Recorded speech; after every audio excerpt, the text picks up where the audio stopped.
दोस्तों नमस्कार, मैं राम सूरत यादव। कल जैसे ही अरविंद केजरीवाल जेल से बाहर आए, पूरे दिल्ली में उत्साह का एक तरीके से जश्न मनाने लगे लोग और पूरी बीजेपी में भगदड़ मच गई। ऐसा लग रहा है कि केजरीवाल को बाहर आने से 2024 चुनाव ही पूरी तरीके से बदल जाएगा या बदल गया, क्योंकि पूरे दिल्ली में जिस तरीके से लोगों ने केजरीवाल के समर्थन में सड़कों पर खड़े रहे और बहुत बड़ी भीड़ जनसैलाब के रूप में उनको समर्थन करने के लिए उनके घर पर आई, सड़कों पर लोग उनको देखने के लिए परेशान थे। आप समझ सकते हैं कि बहुत बड़ी जीत आम आदमी पार्टी को मिली है और इंडिया गठबंधन को बहुत बड़ी जीत मिली है और बीजेपी को बहुत बड़ा झटका लगा है, ईडी को बहुत बड़ा झटका लगा है, क्योंकि ईडी ने अपनी पूरी ताकत लगा दी थी कि किसी भी कीमत पर अरविंद केजरीवाल को जमानत नहीं मिलनी चाहिए। लेकिन आपने देखा है कि सुप्रीम कोर्ट ने एक भी दलील जो है ईडी की नहीं मानी। बार बार जो है ईडी कोशिश करती रही और अधिकारों को हवाला देती रही और ये बताने की कोशिश करती रही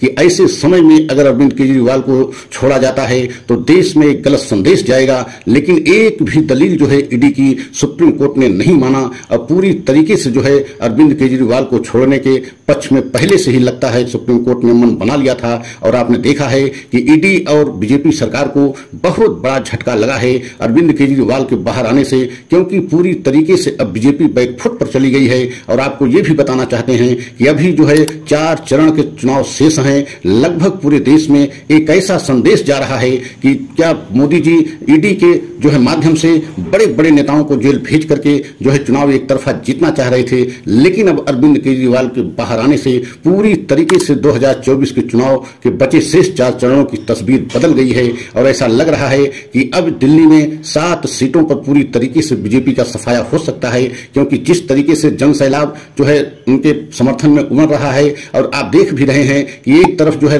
राहुल गांधी के जन समर्थन में उनके जो है रैलियों में जनसैलाब उमड़ रहा है और ऐसे में अरविंद केजरीवाल भी जेल से बाहर आ गए हैं। अब ऐसा लग रहा है कि बीजेपी को ऐसे चुनाव के समय, चुनाव के मध्य में इतना बड़ा झटका सुप्रीम कोर्ट से लगा है जिससे अब बीजेपी को उबर पाना लगता है संभव नहीं है। और यही कारण है कि जो 3 चरण के चुनाव हुए हैं उसमें भी बीजेपी को बड़े जो है नुकसान के अनुमान लगाया जा रहा है कि बीजेपी की बहुत सारी सीटें जो है 3 चरणों के चुनाव में भी कम हो सकती हैं। लेकिन अब जिस तरीके से इंडिया गठबंधन एक बहुत बड़ी मजबूती की तरफ बढ़ चुका है और ऐसे में अरविंद केजरीवाल को बाहर आने से इंडिया गठबंधन बहुत जो है मजबूत हुआ है। और खासकर दिल्ली में आम आदमी पार्टी के जो 7 सीटों पर 4 सीटें आम आदमी पार्टी लड़ रही है और 3 सीटों पर जो है कांग्रेस पार्टी लड़ रही है। अब ऐसा प्रतीत हो रहा है जन सैलाब के जो है समर्थन को देखते हुए कि लग रहा है कि 7 के 7 सीटें जो है इस बार इंडिया गठबंधन के हाथ में आएगी। जबकि आपको यह भी बताना जरूरी है कि ये 7 सीटें पिछली बार जो है बीजेपी जीती थी, लेकिन इस बार 2024 में पूरी तरीके से तस्वीर बदल गई है।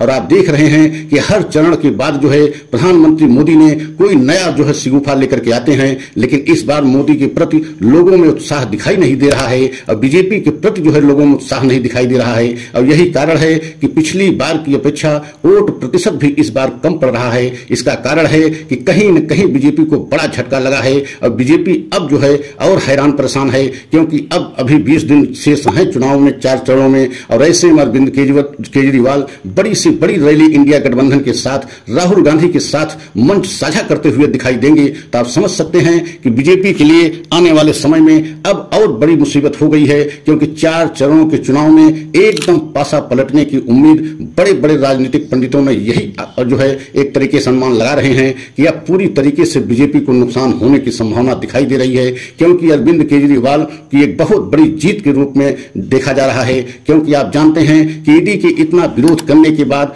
ईडी इतना प्रबल विरोध किया, उसके बाद भी अरविंद केजरीवाल को अगर सुप्रीम कोर्ट से जमानत मिलती है तो इसका मतलब है कि कहीं न कहीं जो है सुप्रीम कोर्ट आश्वस्त था कि जो सबूत जो है अरविंद केजरीवाल के खिलाफ जो है ईडी जुटाई है उसमें बहुत ज्यादा सच्चाई नहीं दिख रही है। और यही कारण है कि सुप्रीम कोर्ट ने ईडी की किसी दलील को जो है मानने के लिए तैयार नहीं हुआ और सुप्रीम कोर्ट ने एक झटके में, मतलब बहुत कोशिशों के बाद भी सारी दलीलें ईडी की जो है नकार दिया और जो है अरविंद केजरीवाल को जमानत दे दिया। तो आप समझ सकते हैं कि इससे बीजेपी को और जो है ईडी को बहुत बड़ा झटका लगा है। लेकिन आने वाले समय में 4 जून को तस्वीर क्या होगी, इंडिया गठबंधन की सरकार बनेगी कि नहीं बनेगी, संभावना यही दिखाई पड़ रही है कि इंडिया गठबंधन की सरकार बन सकती है। तो हमारा अगर वीडियो आपको अच्छा लगा हो तो लाइक सब्सक्राइब करें, कमेंट में अपनी राय अवश्य दें। अगला वीडियो पुनः लेकर के आएंगे। जय हिंद, जय भारत।